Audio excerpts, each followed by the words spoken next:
Coming up on UCF Nightly News, we take a look at how Orange County is taking steps to keep pedestrians safe. We'll have more on what that means for students walking the crosswalk. Next, we'll see how UCF Rosen College of Hospitality is ranking.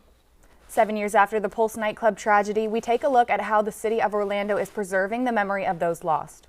In sports, we talk about how the UCF men's soccer team is making history. Plus, we hear from an expert about how UCF football can recover after a rocky start.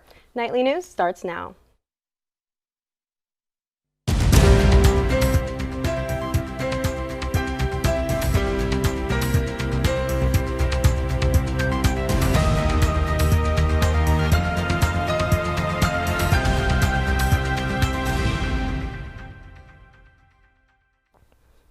Good afternoon and welcome to Nightly News. I'm Avery Jens. And I'm Heather Basley. Today is Friday, November 3rd, 2023. New this week in the ongoing coverage of pedestrian safety on campus, walking or biking by Alafaya Trail has never been the safest. For years, reports have shown campus pedestrian safety has been an issue. This past month, Orange County took a step to change that. Nightly News reporter Isabella Benhuema explains how this project looks to resolve issues. If you walk along the sides of Alafaya Trail, you'll see the Drive Safely signs honoring those who've been killed in car crashes. According to the Orange County government, between 2016 and 2021, there have been 126 collisions involving pedestrians and cyclists around UCF's campus, 7 of which have been fatal. Sophomore kinesiology major Brandon Tran bikes to school every day and says he feels people should be more careful when driving by these streets. If you're driving around the campus area or just around this area in general, just keep your eyes open, watch out pedestrians, try not to hit people. This past month, Orange County began a $13.2 million project aimed at improving pedestrian safety around UCF's main campus. This intersection of Turbine Drive and University Boulevard is just one of the ones that's going to look much different in the coming years, with the addition of signalized crosswalks, pedestrian-activated stoplights, and colored pavements. This was decided after an extensive study done along UCF's roadways like Alafaya Trail, McCulloch Road, and University Boulevard. Kathy Evangelo, Orange County senior engineer, talks about the new safety measures that will be taken for pedestrians. We're adding a 10-foot sidewalk on the UCF frontage, the whole length of the east side of Alafaya Trail. And we're also adding pedestrian scale lighting. At night, that'll make the pedestrians on the sidewalk more visible. In Orlando, Isabella Benjumea, UCF Nightly News. Evangelo says UCF's pedestrian safety project is expected to be completed by spring 2025. UCF Rosen College of Hospitality and Management ranks #1 in the nation and top 5 in the world by Shanghai ratings. Nightly News reporter Madeline Dickinson gives us more about their research and program ranking #1. For the past 25 years, the UCF Rosen College of Hospitality and Management has opened their door for students, ranking #1 for the 4th consecutive year. Sam Billups, a senior at Rosen College, is one such student, saying as an out-of-state student, he came to Orlando for one reason. I especially remember coming to Disney when I was little and that being such an eye-opening experience for me. And the more I got to learn about this industry, the more I wanted to make it my career. And here I am now in literally the heart in what's pretty much the hub of the global attractions industry. This ranking comes right after Rosen introduced 2 new majors to the college this fall, showcasing how Rosen College continues to expand each year.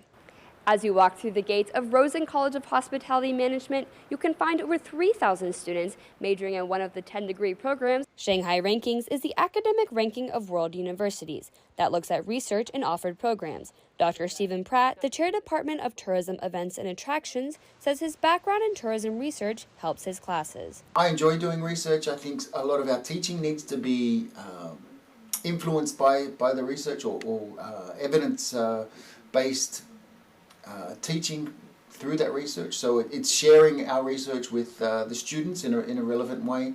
According to the U.S. Bureau of Labor Statistics, there will be 1.9 million jobs in leisure and hospitality by 2031.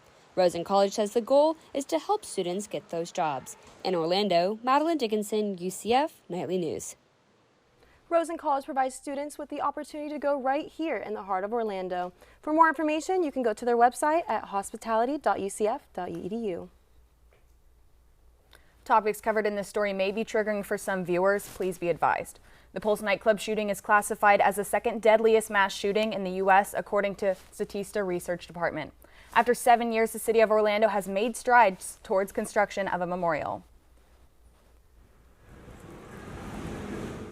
In 2016, 49 people were killed in the Pulse nightclub shooting right behind me. On Monday, Orlando City Commissioners voted on the $2 million purchase of the former nightclub. Orlando Mayor Buddy Dyer said the purchase will ensure that a permanent memorial to the victims is built at the site of the tragedy. Yet, this venture has not come easy, as Dyer has been hoping for this since the year of the massacre.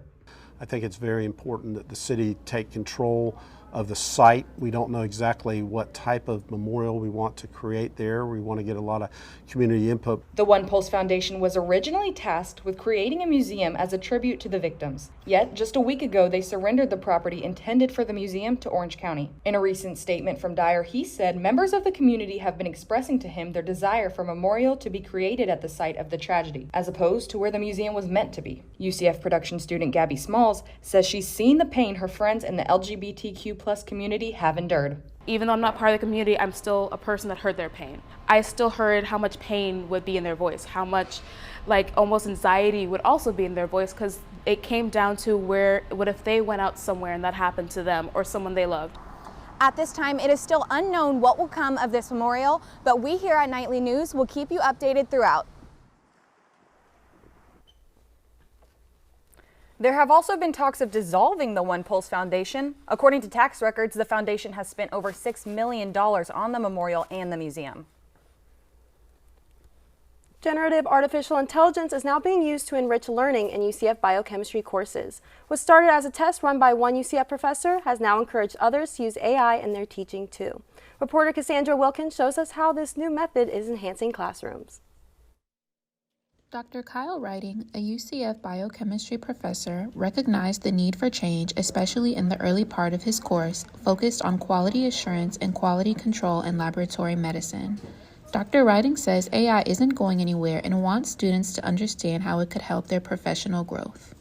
Using generative AI, each group is getting a different assignment, phrased in a different way, with a different case scenario kind of guiding that work. So I really can't teach to an assignment anymore, which I really enjoy because it's giving them a unique challenge. Professor Writing isn't the only one embracing AI. UCF chemistry professors Dr. Stephen King and Dr. Kirsten Schroeder have also embraced generative AI to enhance their teaching lessons and coursework. Traditionally, students work on assignments with the same sets of data. With the incorporation of AI, students can generate their own data instead of using repeated assignments. Elizabeth Mondo, a medical laboratory science major, is one student who says AI has helped her classroom experience. We all get stumped, but then we can just generate new questions and we can get together and collaborate with our thoughts, and it's been a pretty good experience. With generative AI, assignments can now be tailored to help students understand specific concepts. Professors have noted that AI has made grading assignments more engaging since each group has its own unique data. In Orlando, Cassandra Wilkins, UCF Nightly News. According to the U.S. government, AI technology is on the rise with some programs reaching more than 100 million users. Dr. Writing says the introduction of generative AI gives students the chance to get some hands-on experience. Florida Cancer Connect, a centralized research hub, released their first annual report.